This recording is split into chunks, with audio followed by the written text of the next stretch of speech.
So as I said at the beginning of this, assembly, it's my 10th year organizing this assembly, and each year I agonize about how to tie all the elements together.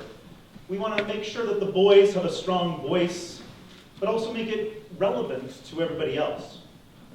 So we have moving tributes to soldiers, like the videos from previous years. The words and images fill us with sadness and remind us that freedom is never free. And many have paid the ultimate sacrifice to ensure that we can enjoy the lives and liberties we do. There are personal connections to great stories of heroism and courage, as we heard from David, Dylan, and Mr. Hannaford. These stories inspire us across time, speaking to the vast reserves of strength that we could marshal in our own struggles, though ours seem to pale in comparison. But I want to tell you a different story today. I want to tell you about a young man whose life was shorter than most of you in this room. I want to tell you about Arnold Diener.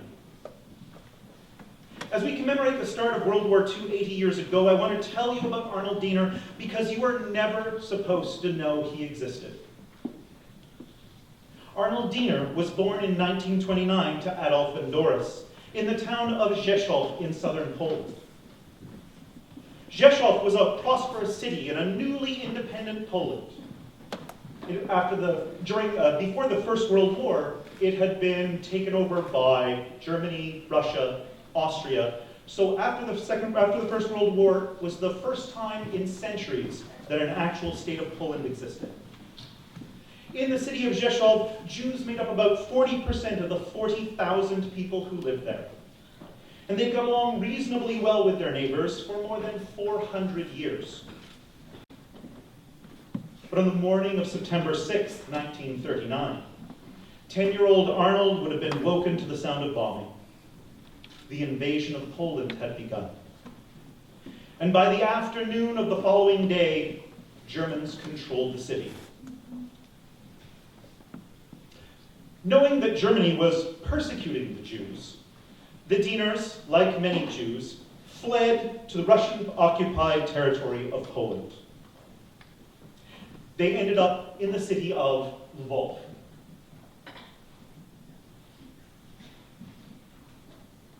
For 2 years, Lwów was a sanctuary. The population had swollen to twice its size due to the influx of people from German-occupied territory. So violence fueled by overcrowding as much as anti-Semitism was becoming more common. Sadly, to many Jews, this seemed a small price to pay to avoid the fate of Jews in Germany. News was starting to spread about work camps set up to collect enemies of the state, especially Jews. In the summer of 1941, right around Arnold's 12th birthday, Germany and its allies invaded the Soviet Union, taking Lwów, which was then called Lemberg. One of the first things the Germans did was section off a small suburb of the city where all the Jews were to live. The Lemberg ghetto became home to approximately 120,000 Jews within a few months of the occupation. I want you to have a look at that picture and see just how few blocks are in that zone to fit 120,000 people. The Dieners were, surprisingly, one of the lucky ones. Their family wasn't shot on the way to the ghetto. In 1942, orders came to liquidate the ghetto. Jews who were not strong enough to work in Janowska concentration camp were sent to Belzec, one of 6 dedicated death camps, so-called extermination camps, set up by the Nazis to help with Aktion Reinhard, a plan to eliminate all Jews from Poland. Of the more than 100,000 Jews who were forced into the ghetto in 1941, fewer than 800 survived the war. As you may have guessed, Arnold was not one of the lucky 800. Details are scarce, but in 1942, Before he turned 13, Arnold was taken from his parents and sent to Belzec death camp. He would have traveled there in a packed cattle car like this, with more than 100 others squashed inside, so full you could not sit down, and only a bucket to use for a toilet in a corner of the car. You rode like this for several hours until you reached your destination. Once there, he would have left the train, and in the confusion, he would have been assessed to see if he was fit to work at the camp. Since he was so young, it was unlikely he was fit enough. He would have been led to a bunker, told to undress and leave his clothes so he could find them later. He would have been led into a shower and disinfection room with many others. It would have been crowded and probably smelled badly since all the people had just come off those crowded trains.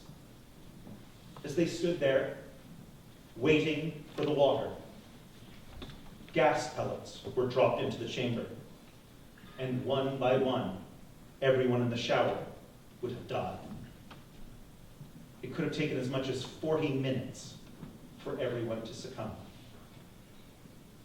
When the doors were opened, most of the bodies would still be upright because they were so tightly packed in, there wasn't room for them to fall down. The task of cleaning out the gas chambers fell to lucky inmates who were not killed when they entered the camp. Arnold's body would have been taken to a crematorium where it would be burned, and the ashes possibly used to fertilize gardens for the soldiers. No trace of Arnold or any of the other inmates were supposed to survive this camp. His entire existence was supposed to be erased from history. I tell you this story because it's all I can do for Arnold Demon. Here was a young man whose biggest trouble should have been the fussing of his parents as he prepared for his bar mitzvah. But instead, he was taken from his parents, sent far away with strangers, while suffering discomforts and indignities, and finally being murdered, his body incinerated so no trace would be left. But we can save him from oblivion. We can rob his murderers of their victory and give some honor back to this young man, lest we forget. This is why it's important to remember the soldiers who fought. This is why we say, lest we forget, and never again. Because of their sacrifice, we can hear David and Dylan talk about their heroes.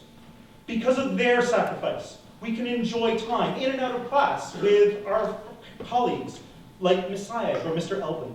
Because of their sacrifice, we can share this community with many Jewish classmates and colleagues, which may not have been the case if the soldiers we honor today had not been willing to fight. And that is why, boys, I invite you to stand as we remember these soldiers.